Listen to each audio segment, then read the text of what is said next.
Romelu Lukaku is being ripped to shreds by the betting companies. Barcelona could be forced for an early January move. Manchester City and Liverpool are set to battle it out over Lyon's midfield star. And of course, because it's Wednesday, we have this week's great debate. That and more coming up in the next few minutes as I'm your host, Matt Froelich. You are the One Footballers, and this is the Daily News.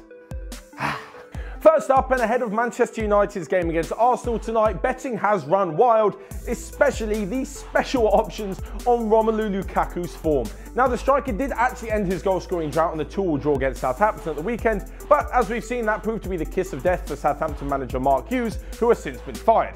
As for the Manchester United striker Lukaku, well, tonight you can bet on such things as him to dribble the ball out of play, fall over the ball, score an own goal, assist a goal for Arsenal, and even take a shot that goes so far wide it goes out for a throw-in. Surely now this is going to get to him. I mean, there's no way that a striker could take that much abuse to the point where people are betting on just how bad he'll be. Hopefully, he doesn't really read the newspapers, and because he's involved in football, normally he won't be betting on such things. But away from tonight's football for a second and to some transfer news where Barcelona may be forced into an earlier move than they had hoped for Ajax midfielder Frenkie De Jong. Now, it's always notoriously difficult to sign someone in January rather than in the summer because clubs are going to want more money because it's more difficult to then go ahead and replace them for the remainder of the season. The reason Barcelona are going to make a move so soon is because Rafinha has been dealt a huge injury blow, his third in as many years. He's now done the ACL in his left knee after doing the ACL in his right knee just a couple of years ago. Sandwiched in between this, he had 7 months out with a meniscus injury last year. So with the Brazilian playmaker out for around 6 months and probably not going to be seen again this season, it looks like they may not only be making a move to replace him, but making a move for the future, as the likes of Vidal, Busquets and Ivan Rakitic, while still fantastic players, are entering their 30s and may not be around at the top level for that many years to come. So step in Ajax's Frenkie De Jong. Apparently Barcelona are going to have competition from Spurs and Manchester City, but when it comes to making a move to one of Europe's biggest clubs, you can't really blame him for heading straight to the Nou Camp. And sticking with Manchester City potentially making a bid for a talented midfielder, apparently Lyon's Houssem Aouar is on their radar. How do you say this guy's name? Houssem Aouar. Is that his name? Yeah. Now, I know I haven't said his name properly, so I'm going to call him Houssem for the remainder of this video to avoid any awkward noises that may or may not come out of my mouth. Aouar. Yeah, I'm just gonna leave it. As to whether or not the Lyon midfielder will actually move, well, rumours have started to fly since they played Manchester City last week. After the game, Pep Guardiola called the midfielder incredible and said he had amazing footwork and really held onto the ball well. He sounds just like a Pep Guardiola player.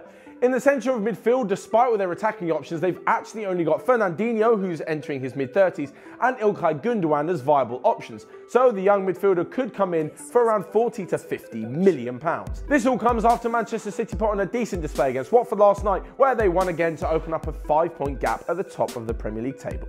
And lastly, moving on from transfer news, we come to this week's great debate.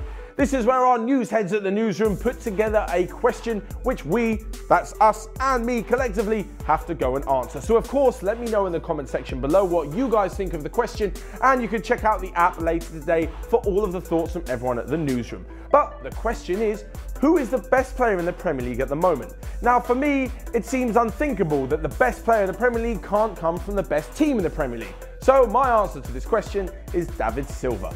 It seems like no matter what he does, whenever he's on the pitch, Manchester City, as if they didn't need the help already, have an even better chance of winning. When the little Spaniard is working his magic in Pep Guardiola's side, they more often than not come out with a resounding victory.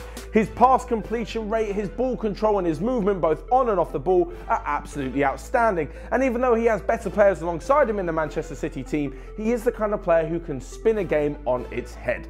He is the complete and utter epitome of Pep Guardiola's football, and don't be surprised in a few months' time if he's being nominated and heavily favoured to pick up the PFA Player of the Year award. Of course, let me know what you think in the comment section below about who the greatest player in the Premier League is at the moment, and everything else on today's daily news. Whether you'd have a bet on Romelu Lukaku doing something ridiculous, and whether or not you think Barcelona will make a move for Frenkie De Jong.